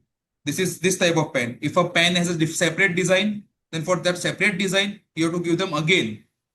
So all the different objects, you have to give them like this, hand on hand, let them touch, let them feel, let them see, let them listen. Then they'll be able to identify. So this is what we call as multi-sensory approach for cerebral visual impairment. For reading and writing, what we usually tell to do with them, give them books which are having lines, so they know that they have to write in those lines. Okay. Give them scales, so they look one line after the other, one line after the other, one line after the other. Then they'll be able to see. If you give them entire paragraph to read, they will not understand. But if you give them scale, single sentence at a time, they'll be able to read. Okay. All the words should be large. So what I tell parents is, take a PDF of your child's textbook, copy it into a Word document, and make the font of single size, all fonts 24. Then spacing between two lines 1.5 to 2. If you give those textbook to read to the child will be able to read properly. He will score well in the exams. Exam also give them sheets which are like that, lined, spaced. He will be able to write better. If you give them plain sheet, they will not be able to do this. Use their verbal memory, because if their visual centers are not doing well, their verbal centers will be doing well, and they'll be able to understand better. And always, as we have discussed in all the cases, we have to advocate for these children. Don't give them labels: autism, ADHD, behavior, lazy, problem child, this, that. No. Try to find the cause, identify it, and give strategies, what we call as environmental adaptation and environmental flexibility. Two words, but lot of meaning. What we discussed over these 10 slides, the adaptations and the flexibility which make their life easy. So what we have to do for these children is to utilize the neuroplasticity, and I always remember that the brain can rewire through tailored, repetitive, and positive visual experiences, and functional vision will improve over time. And understand the golden rule that never force a visual interaction. Keep learning happy, environment simple, and build exclusively based on child's natural interest. What we do in autism, naturalistic development behavioral intervention. Same thing keeps over here. So this is what I want to tell. CBI is not lack of sight. It is a unique way of seeing, and we need to give them power to understand their deficits. So we have to lift the child of the guilt. This was the guilt which parents and the child was taking since last 17 years. So we have to change the narrative of won't do to cannot process. And once we change the narrative, we have the solutions which we already discussed. So with this, I would like to end my presentation, that we need to revisit the perinatal history, screen for crowding difficulties, watch for simultagnosia, optic ataxia, and consider CVI when child's reading effort is vastly disproportionate to their output. Next slide. So we must teach the child we have, not the child we expected. We need to unlock their potential. We must first learn to see the world through their brain. And this is how we can redefine their potential and look beyond labels. Thank you. Absolutely. A very different case, but very, very important case for us. So the best way to support a learner with a disability is through an innovative teacher. It could be a practicing pediatrician, a developmental pediatrician, psychologist, a pediatric neurophysician, as well as psychiatrist. If we do the work together, because it takes patience, observation, and willingness to build real connections with this learner. But if the teacher or the person taking care of these children are creative and determined, definitely an amazing intelligent output and an adult can be there, and we can achieve a milestone which may not be possible if we have not diagnosed the case on time and treated things. So with this, I would request the Dr. Preeti Galagali ma'am to give her expert opinion on this case. Thank you, Sridhar. Very interesting. I just have one word to say. We all have to be very aware of this issue. I was just reading up, in fact, about this, and that there was a statistics from South India saying that 33% of visual impairments are because of CVI. And CVI is going to increase because we have many more low birth weight babies surviving. We have many more premature babies surviving. And I think we must have it on our radar to tap on the neuroplasticity as early as possible with all the techniques that you have mentioned. Thank you once again. Thank you so much, Dr. Preeti. Requesting Dr. MKC Nair sir to give her a few. Good evening to all. I have only 3 points to say. Number one, hats off to Dr. Sridhar. You have done a wonderful job. You have clearly said what is the role of a pediatric neurologist in the whole process. You are not there to see 100% of all development problem. But whenever developmental pediatrician has a problem, you should be able to analyze it and give us 2 ways. One, of course, CVI. There are a lot of now ophthalmologists specially trained in CVI, and we need to have one person like that in the whole district at least. You don't have to have every village, but at least one district, one person who is so good at it that he or she will give a good opinion. Second, pediatric neurologist is so important because the way the MRI or is interpreted, it is related to myelination, and a normal radiologist will not be able to give that. You may say periventricular leukomalacia, but you have to exactly pinpoint where is the problem. And here he has highlighted the dorsal pathway and ventral pathway, which I think everybody may not have understood unless you are into it. So we can have one session on this only, CVI, because it's coming as a big problem. And that's why I said in the first reference, I said there are only two causes for most of the neurological problem. It is either preterm or low birth weight. Congratulations. I think you have done a wonderful job. We all benefited by that. Thank you, madam. Just like Bhavana has done a wonderful job from a psychology point of view. Her interpretation of that, scale was so good. Thank you. Thank you so much. Thank you so much, sir. Thank you so much for those encouraging words. Now, very important few slides left.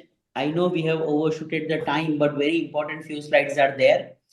We, as a pediatrician, should identify special learning disabilities very early, rule out other causes of poor school performance, and treat comorbidities, send for IQ and educational assessments, guide for remedial teaching and other interventions. We must be part of counseling parents and children, help to get government concessions, and training of teachers and parents is also very important, because this environment creates the surroundings in which these children, if supported very well, definitely will be able to identify their hidden strengths, so that we will have few more Albert Einsteins and Thomas Alva Edison and those others who have little learning disabilities but got excellent environment and developed very excellent and intelligent individuals. I would like Ms. Bhavna to come and tell something about how we can counsel parents. Some of the points have already been discussed, but definitely Ms. Bhavna can come and share her thoughts on these things. Thanks a lot.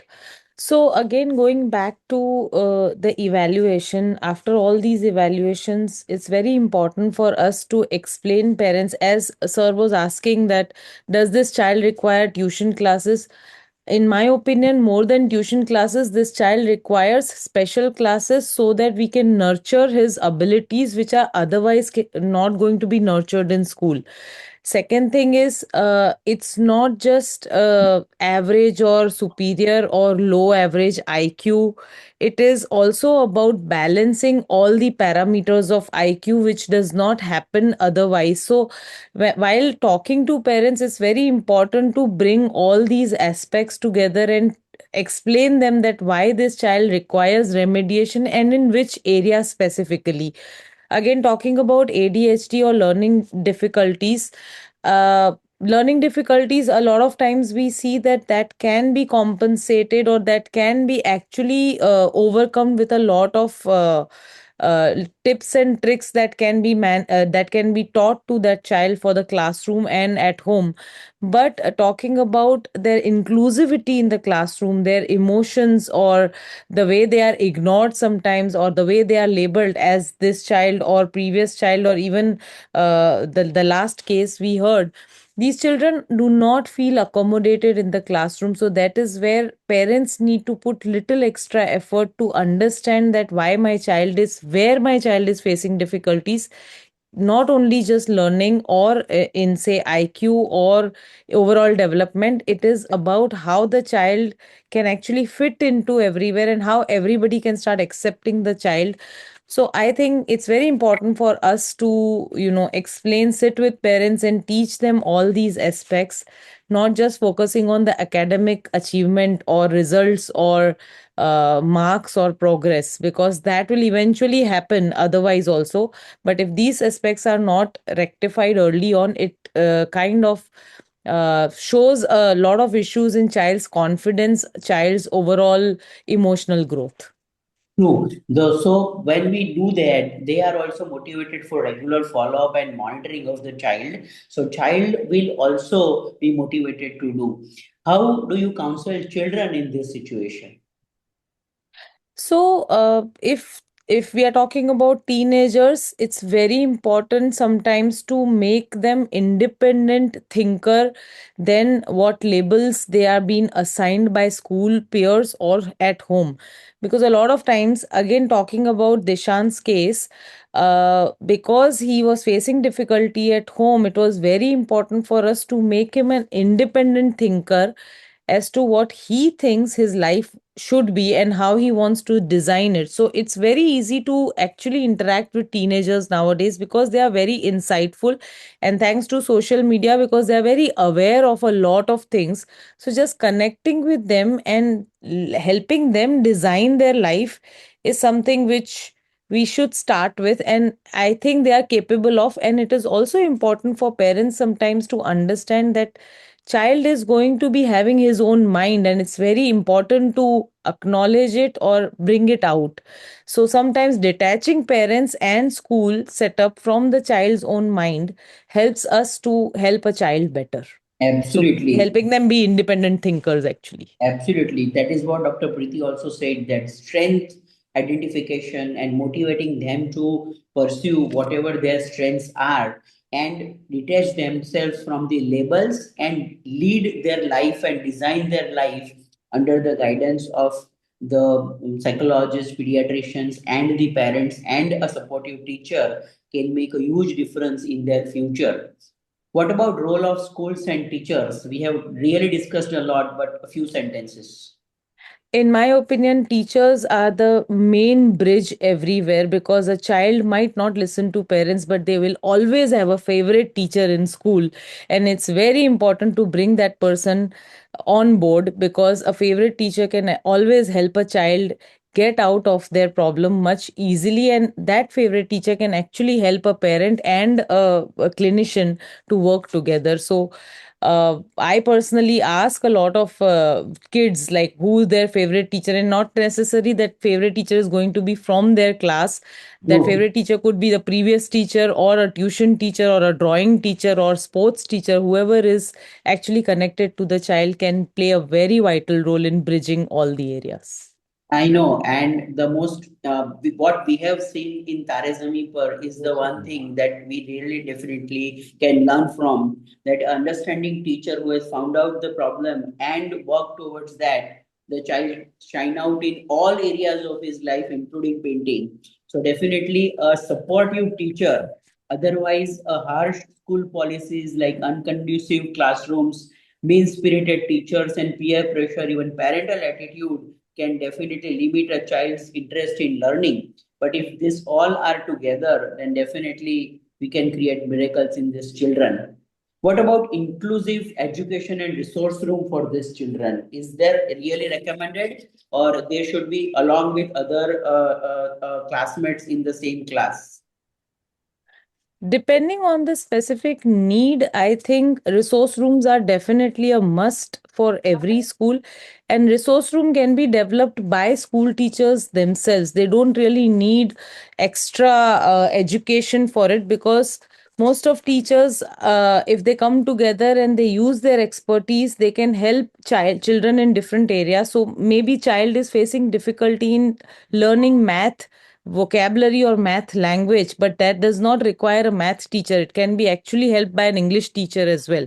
So I think development of resource room is a must, but these children should not be definitely excluded. Rather, if teachers are aware how to include them in the classroom, so child with ADHD, if he's seated in the front row, if the teacher is just tapping on the bench, if the child requires body break or is a kinesthetic learner, giving that child more responsibility to move around in the classroom, help teacher pick up books or write something on the board. These could be very simple strategies which can help the child be accommodated and does not have to be secluded from the classroom and taught things. If a child requires body break, having 5 minutes or 1 minute or 2 minutes of some body movement in between the classroom can overall help a child focus better. So I think obviously isolating them is not the ideal thing, but yes, if there is a lag in learning, they might require resource room for a bit to kind of cover up that lag, or if there are specific learning difficulties, that can be helped in resource room, but otherwise they should be fully in the classroom Included with in other the peers. classroom. Yes. Absolutely, absolutely. As Dr. Priti Galagali has just mentioned that instead of disability certificate, if the ability assessment report has been given, then definitely the child will not be labeled. So is there anything that you have to say about this government concession should be there or not? uh, Helping a child, like the last case which was mentioned, helping a child have a reader sometimes if they are having some difficulties, helping a child with extra time for writing their exams, these are basic accommodations which are otherwise also allowed by government as well as CBSE. And these are basic accommodations which a child might require who is facing some difficulties, and it should be very well allowed to all the children. So I think that's the most basic which should be given to all children with difficulties. Great, great. Thank you so much for all the expert panelists as well as the expert to share your views on these different cases of learning disabilities. Now I hand over the stage to our MOC, Dr. Charul Mehta. Just before that, I would like to make one comment. Yeah, sure. Yes, sir. That is, Bhavana, I think you have done a wonderful job. I must say, you say one word to an 17-year-old adolescent. If you can show that I have understood your problem, I think he will be with you. Yes or no? Yeah. Yes, That's all very we much have to so. do. We need Yes. to show Yes, sir. them that I have understood your problem. And once the moment they are convinced that I have understood, because their problem is this, all these nuts, they will call them nuts, rascals, doctors, all these bloody people. They don't understand me. They keep talking, giving me advice for what? So that is the blame they always put on us. So what we need to do is we need to show them how. And one more point, a lot of misuse of these government concessions are there. So Yeah. ideally, it should be starting. If you want a concession at class 10, it should start from class 8 or something. Now, don't Yes. last minute, 2 months, 1 month before the exam, you come to the psychologist, pressurize them to give something and then get all this. That is a nonsense that is happening now. In fact, because of that, the really deserving children are not also getting the proper one. So I think these are the two comments. Thank you. sir. Thank you so much, sir. It was really a wonderful session. Can we take one or two questions which are there in the chat box, Dr. Nishal? Yes, so there is Dr. Revati from Bangalore. She is asking how common is non-verbal dyslexia in adolescents and how to manage them. Yeah, any of the experts? Yes, Preeti ma'am or Nair sir. Or any panelist wants to. Or any panelist, Yeah, yes. If The you question want to is sleep tonight, we can go into that. Otherwise, Yes, that's what I was just going to say. if you really want to go into it, you won't sleep tonight. So I think let's leave it at that right now. True. Preeti will explain to that girl much later. Leave it Yes, like yes. yeah. I can Okay. There is And there is one question from iPhone. Could the drugs for her ADHD can cause poor school performance?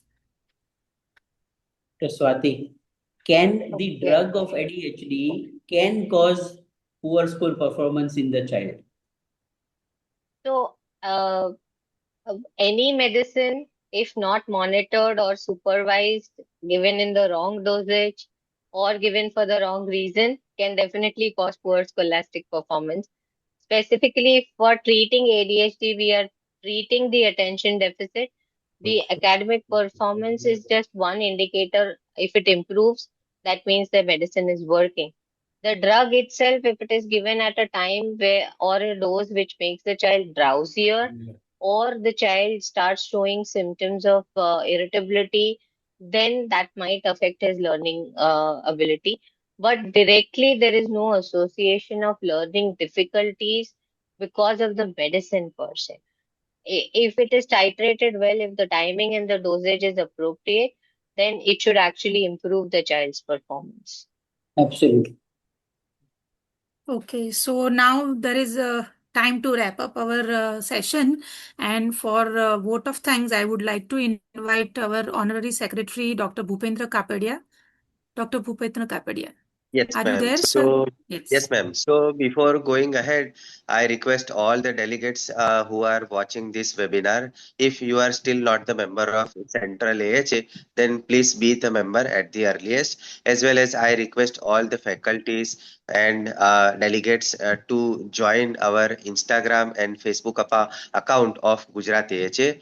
And lastly, I would like to thank all the faculties of today, namely moderator Dr. Nishchal Bhatt sir, then our faculties, namely Dr. Amola Patel, Dr. Swati Vinchurkar Madam, Miss Bhavna Raja, our own Sridhar Joshi, as well as our expert guest, namely Dr. MKC Nair sir, Dr. Preeti Galagali Madam, and our own Dr. Sushma Desai Madam, along with Dr. Samir Shah and all.